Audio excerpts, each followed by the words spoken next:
dificuldade para enxergar objetos de longe, ou seja, miopia. 40% da população tem, segundo o estudo da Associação Médica Americana. No Brasil não existem estatísticas exatas, mas estima-se que o índice seja aproximado a esse.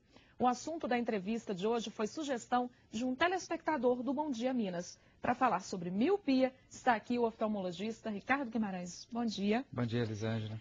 Como surge a miopia? Na realidade, desde que nascemos, os nossos olhos passam por um processo de miopização que é normal. Em algumas pessoas esse processo é exagerado e você acaba ficando com um resíduo, com um grau negativo que é um exagero do próprio processo fisiológico. E isso pode ser sentido já na infância, a partir da adolescência, na fase adulta, quando? A miopia é mais comum quando ela surge com crianças. Na realidade, nós temos um fator aí genético e um fator ambiental para produzir a miopia, ou seja, você tem uma tendência e junto com essa tendência você tem hábitos ruins de leitura ou de uso da sua visão que acaba produzindo a miopia. Que outros hábitos são esses, doutor Ricardo? A gente pode dar alguns exemplos aqui? É fácil. Você ler muito próximo, você pegar o livro e colocar o objeto de leitura muito próximo dos olhos, você ficar muito perto da televisão ou do monitor do computador. E tudo isso contribui para um estresse visual e o estresse visual acaba produzindo a miopia. E o sintoma é sempre esse, de ter dificuldade de enxergar objetos de longe? Existem outros sintomas também? A característica mais importante da miopia é você ver mal de longe. De perto você vê bem. Razão pela qual muitas pessoas até não se dão conta, né, que desenvolve uma miopia. E a miopia, a pequena miopia, ela é até fisiológica.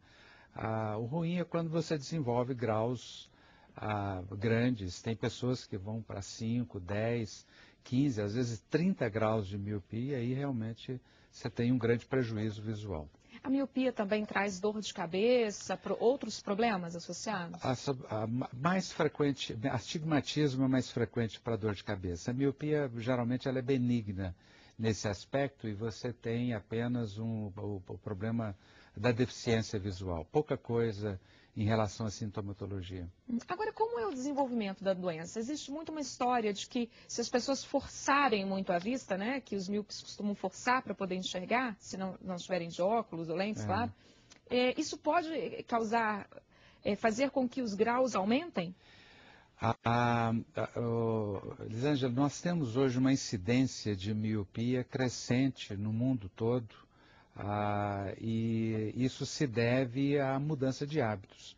A inclusão de jogos artificiais, de um ambiente virtual na vida da criança, muita iluminação artificial, isso certamente é um fator que contribui para o aumento da miopia. Os esquimós não têm miopia quando vivem no seu ambiente, porque quando eles se deslocam para o ambiente urbano, eles passam a desenvolver miopia. Na zona rural, você tem poucas pessoas míope. A miopia é uma doença da cidade, só que hoje nós temos uma condição endêmica.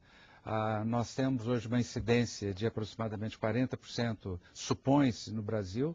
Nos Estados Unidos, existe um estudo recente mostrando essa mesma incidência, mostrando que houve um aumento significativo nos últimos anos da proporção de míopes. Você vai para o Japão, nós estamos falando de 80% da população é míope. Em Singapura, nós estamos falando de 90%. Quer dizer, os hábitos, então, influenciam muito. São hábitos de leitura e de ambiente artificial que contribuem. A nossa preocupação hoje é fazer com que as pessoas aprendam, desenvolvam bons hábitos, principalmente na escola.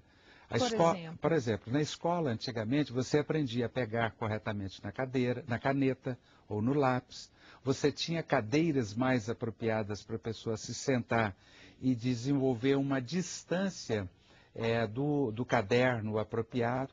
Hoje as cadeiras são inapropriadas e muitas vezes as professoras hoje não dão uma orientação para os alunos sobre como se sentar na cadeira, postura e como segurar no lápis. Um ambiente ideal seria que a professora, introduzindo o aluno no ambiente da escrita, já desse para ele essa orientação de como sentar, de como pegar na cadeira, nós certamente conseguiríamos diminuir a incidência de miopia. Os professores teriam que ter uma orientação também para que funcionasse esse Exatamente. ciclo, O né? professor tem que ser educado, nós temos que educar o educador para esses bons hábitos, porque eles é que transmitem para a criança. Pois né? é, existe como uma forma de compensar, então, esses estímulos todos, né, que nós recebemos e que podem afetar a visão, uma forma de compensar, de melhorar um pouco isso. A educação continua É o sendo a principal, melhor né? abordagem. Né? Agora, e o tratamento que nós temos Então, hoje? hoje a miopia, nesse aspecto, os tratamentos hoje são muito eficazes. Nós temos tratamentos hoje feitos à base com laser, que corrige com muita segurança, né, o LASIK, ou outras técnicas também de colocação de lente. Você consegue corrigir qualquer grau de miopia, mas essas pessoas com até 8, 10 graus de miopia são facilmente corrigidos com raio laser, e é uma correção simples, tranquila, feita com muita segurança. Agora, existem muitas pessoas que têm graus menores, né? 2 graus, 1 grau, às vezes não se adaptam ao uso de óculos, lentes e não sabem se podem fazer a cirurgia, né? Podem. Na realidade, quanto menor o seu grau, melhor, mais É eficaz o seu verdade. A gente tratamento. imagina Né? que quanto maior é mais recomendado, né? Então não é assim. Não, até 8 graus, o laser corrige com segurança. A partir de 8 graus, nós já temos situações mais especiais. Mas também, quem tem pouco grau, às vezes se considera adaptado. E se você tiver acima de 35, 40 anos, quando começam suas dificuldades de perto, você pode, às vezes, considerar, até não mesmo corrigir, porque você tem uma situação benigna para a leitura. É quando aparecem os problemas de visão de perto, né? Mas a correção é muito eficaz, ela é muito tranquila hoje. Ok. Muito obrigada pelas dicas, pela participação. Um ótimo dia para o senhor. Bom dia, Patrícia.